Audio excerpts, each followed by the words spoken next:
മുഖ്യമന്ത്രിയുടെ മുഖം മിനുക്കൽ ടീമിനായി വീണ്ടും പണം ചെലവഴിക്കാൻ സർക്കാർ 12-അംഗ സോഷ്യൽ മീഡിയ ടീമിന്റെ ശമ്പളം വർദ്ധിപ്പിച്ച് സർക്കാർ ഉത്തരവ്. ശമ്പള വർധനയ്ക്ക് 2 മാസത്തെ മുൻകാല പ്രാബല്യവും ഏർപ്പെടുത്തി. ജനം ബ്രേക്കിംഗ്.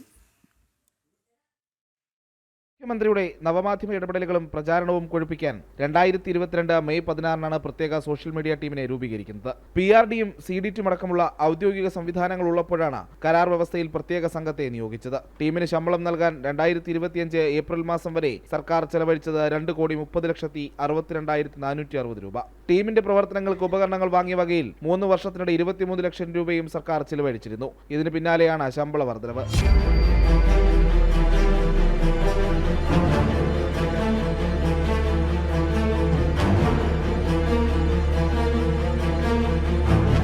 പന്ത്രണ്ടംഗ സോഷ്യൽ മീഡിയ ടീമിന്റെ ശമ്പള വർധനവിന് 2 മാസത്തെ മുൻകാല പ്രാബല്യവും നൽകിയിട്ടുണ്ട്.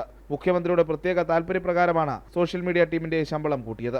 78,750 രൂപയാണ് സോഷ്യൽ മീഡിയ ടീം ലീഡറായ മുഹമ്മദ് യഹയുടെ പുതിയ ശമ്പളം. 12 പേരിലെ ആദ്യ 9 പേർക്കും 55,000-ലും കൂടുതലാണ് പ്രതിമാസ ശമ്പളം. ബാക്കിയുള്ള 3 പേരിൽ കമ്പ്യൂട്ടർ അസിസ്റ്റന്റിനാണ് ഏറ്റവും കുറവ് സാലറി, 23,405 രൂപ.